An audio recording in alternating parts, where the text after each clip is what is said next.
नमस्कार दोस्तों, स्वागत है आप सभी मित्रों का दिव्य सृजन स्पिरिचुअल के प्रातः 7 बजे कथाओं की श्रृंखला में। दोस्तों, आज की कथा का शीर्षक है अश्वत्थामा द्वारा द्रौपदी के पुत्रों का मारा जाना और अर्जुन के द्वारा अश्वत्थामा का मान मर्दन।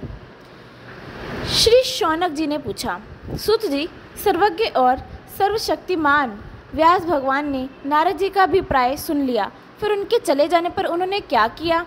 तो श्री सूत जी कहने लगे, ब्रह्म नदी सरस्वती के पश्चिम तट पर शम्याप्रास नाम का एक आश्रम है। वहाँ ऋषियों के यज्ञ चलते ही रहते हैं। वहाँ व्यास जी का अपना आश्रम है। उसके चारों ओर बेर का सुंदर वन है। उस आश्रम में बैठकर उन्होंने आचमन किया और स्वयं अपने मन को समाहित किया। उन्होंने भक्ति योग के द्वारा अपने मन को पूर्णतया एकाग्र और निर्मल करके आदि पुरुष परमात्मा और उनके आश्रय से रहने वाली माया को देखा। इसी माया से मोहित होकर यह जीव तीनों गुणों से अतीत होने पर भी अपने को त्रिगुणात्मक मान लेता है और इस मान्यता के कारण होने वाले अनर्थों को भोगता है। इन अनर्थों की शांति का साक्षात साधन है केवल भगवान का भक्ति योग। परंतु संसार के लोग इस बात को नहीं जानते। यही समझकर उन्होंने इस परमहंसों की संहिता श्रीमद् भागवत की रचना की। तो पता चला आपको कि श्रीमद् भागवत की रचना क्यों हुई। इसके श्रवण मात्र से पुरुषोत्तम भगवान श्री कृष्ण के प्रति परम प्रेम में भक्ति हो जाती है, जिससे जीव के शोक, मोह और भय नष्ट हो जाते हैं। उन्होंने इस भागवत संहिता का निर्माण और पुनरावृत्ति करके इसे अपने निर्वृत्ति परायण पुत्र श्री सुखदेव जी को बढ़ाया, यानी उनकी तरफ करा। श्री शौनक देव जी ने पूछा, श्री सुखदेव जी जो तो अत्यंत निवृत्ति परायण हैं, उन्हें किसी भी वस्तु की अपेक्षा नहीं है, वे सदा आत्मा में ही रमण करते हैं, फिर उन्होंने किस लिए इस विशाल ग्रंथ का अध्ययन किया? तो श्री सूत जी ने जवाब दिया कि जो लोग ज्ञानी हैं, जिनकी अविद्या की गांठ खुल गई है और जो सदा आत्मा में ही रमण करने वाले हैं, वे भी भगवान की हेतु रहित भक्ति किया करते हैं, क्योंकि भगवान के गुण ही ऐसे मधुर हैं जो सबको अपनी ओर खींच लेते हैं। फिर श्री सुखदेव जी तो भगवान के भक्तों के अत्यंत प्रिय और स्वयं भगवान वेद व्यास के बेटे हैं। भगवान के गुणों ने उनके दिल को अपनी ओर खींच लिया है और उन्होंने उससे विवश होकर भी इस विशाल ग्रंथ का अध्ययन किया। शौनक जी, अब मैं राजर्षि परीक्षित के जन्म, कर्म और मोक्ष की तथा पांडवों के स्वर्गारोहण की कथा कहता हूँ, क्योंकि इन्हीं से भगवान श्री कृष्ण की अनेकों कथाओं का उदय होता है। जिस समय महाभारत युद्ध में कौरव और पांडव दोनों पक्षों के बहुत से वीर गति को प्राप्त हो चुके थे और भीमसेन की गदा के प्रहार से दुर्योधन की जांघ टूट चुकी थी, तब अश्वत्थामा ने अपने स्वामी दुर्योधन का प्रिय कार्य समझकर द्रौपदी के सोते हुए पुत्रों का सिर काटकर उसे भेंट किए। यह घटना दुर्योधन को भी अच्छी नहीं लगी, क्योंकि ऐसे नीच कर्म की सभी निंदा करते हैं। उन बालकों की माता द्रौपदी अपने पुत्रों का निधन सुनकर बहुत दुखी हो गई। उसकी आंखों में आंसू छलछला आए, वह रोने लगी। अर्जुन ने उसे सांत्वना देते हुए कहा, कल्याणी, मैं तुम्हारे आंसू तब पोंछूंगा जब उस आताताई ब्राह्मणाधम का सिर गांडीव धनुष के बाणों से काट कर तुम्हें भेंट करूंगा और पुत्रों की अंत्येष्टि क्रिया के बाद तुम उस पर पैर रखकर स्नान करोगी। अर्जुन ने इन मीठी और विचित्र बातों से द्रौपदी को सांत्वना दी और अपने मित्र भगवान श्री कृष्ण की सलाह से उन्हें सारथी बनाकर कवच धारण कर और अपने भयानक गांडीव धनुष को लेकर वे रथ पर सवार हुए तथा गुरुपुत्र अश्वत्थामा के पीछे दौड़ने चले पड़े। बच्चों की हत्या से अश्वत्थामा का भी मन उद्विग्न हो गया था। वो काफ़ी भय में आ गया था।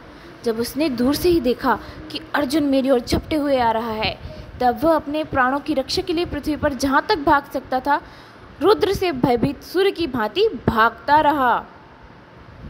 जब उसने देखा कि मेरे रथ के ये जो घोड़े हैं ये थोड़े थक गए हैं और मैं बिल्कुल अकेला हूँ, तब उसने अपने को बचाने का एकमात्र साधन ब्रह्मास्त्र ही समझा।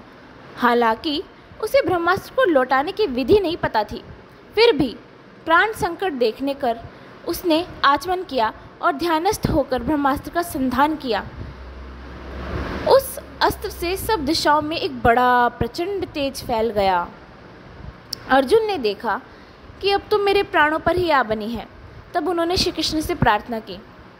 अर्जुन ने कहा, श्री कृष्ण, तुम सच्चिदानंद स्वरूप परमात्मा हो, तुम्हारी शक्ति अनंत है। तुम ही भक्तों को अभय देने वाले हो। जो संसार की धधकती हुई आग में जल रहे हैं, उन जीवों को उससे उबारने वाले एकमात्र तुम ही हो। तुम प्रकृति से परे रहने वाले आदि पुरुष साक्षात परमेश्वर हो। अपनी चित्त शक्ति स्वरूप शक्ति से बहिरंग एवं त्रिगुणमयी माया को दूर भगाकर अपने अद्वितीय स्वरूप में स्थित हो। वही तुम अपने प्रभाव से माया मोहित जीवों के लिए धर्मादि रूप कल्याण का विधान करते हो। तुम्हारा ये अवतार पृथ्वी का भार हरण करने के लिए और तुम्हारे अनन्य प्रेमी भक्तजनों के निरंतर स्मरण ध्यान करने के लिए है। स्वयं प्रकाश स्वरूप श्री कृष्ण, यह भयंकर तेज सब ओर से मेरी ओर आ रहा है।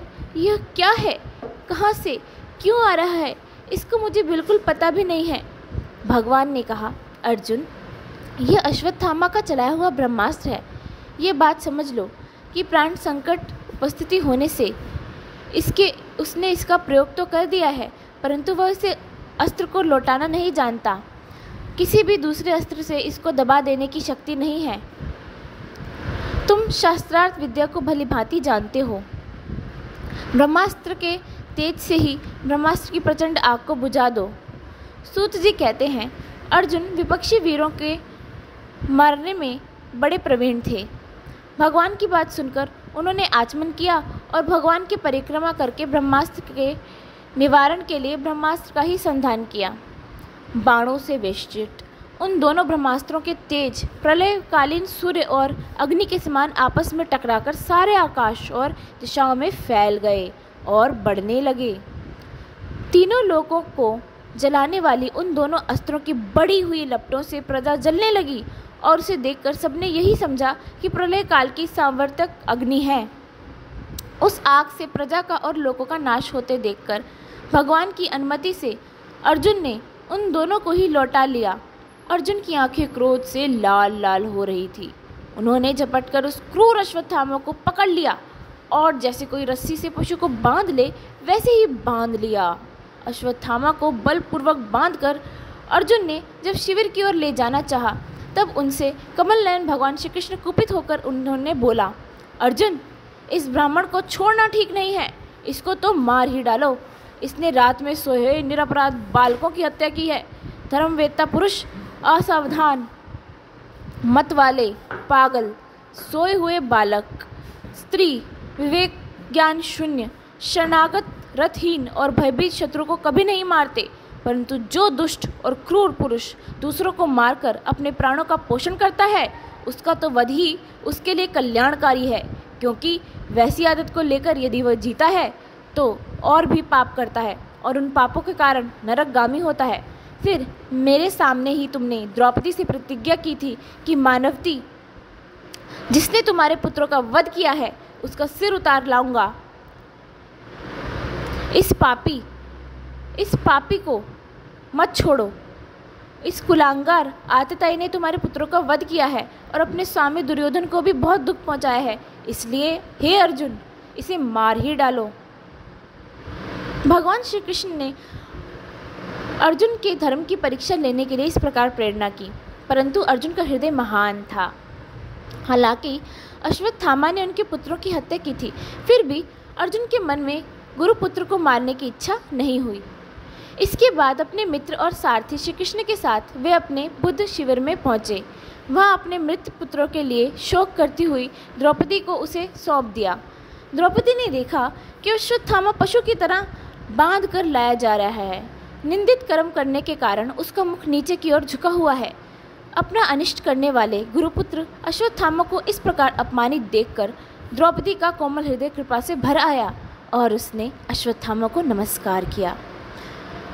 गुरुपुत्र का इस प्रकार बांधकर लाया जाना सती द्रौपदी को सहन नहीं हुआ।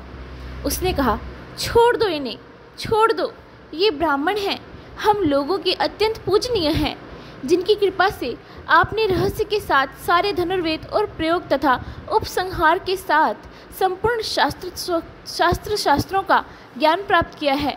वे आपके आचार्य द्रोण ही पुत्र के रूप में आपके सामने खड़े हैं। उनकी अर्धांगिनी कृपी अपने वीर पुत्र की ममता से अपने पति का अनुगमन नहीं कर सकी। वे अभी जीवित है। महाभाग्यवान आर्यपुत्र, आप तो बड़े धर्मज्ञ हैं।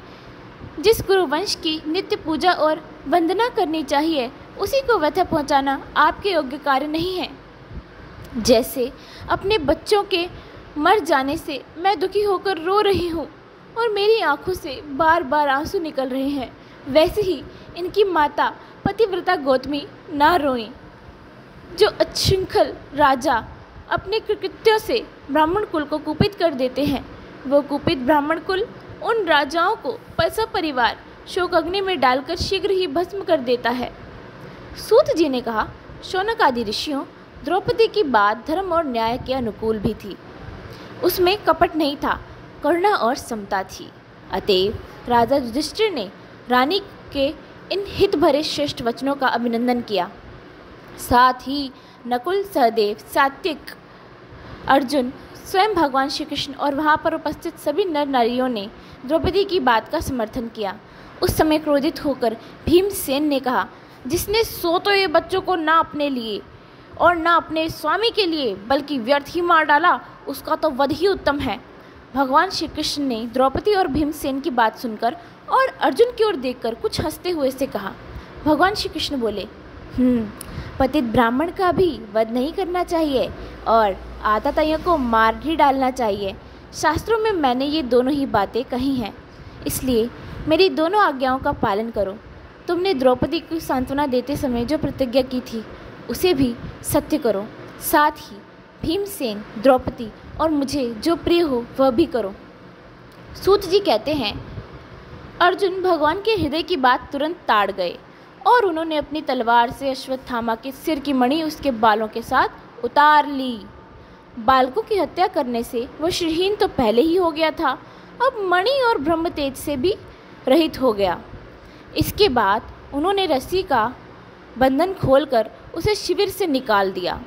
मोड़ देना, धन छीन लेना और स्थान से बाहर निकाल देना, यही ब्राह्मणा धर्मों का वध है। जो ब्राह्मण अधर्म करता है उसका ये वध के समान है। उनके लिए इससे भिन्न शारीरिक वध का विधान नहीं है। पुत्रों की मृत्यु से द्रौपदी और पांडव सभी शोकातुर हो रहे थे। तब उन्होंने अपने सिर अपने मरे हुए भाई बंधुओं की दहा दी, अंत्येष्टि क्रिया की।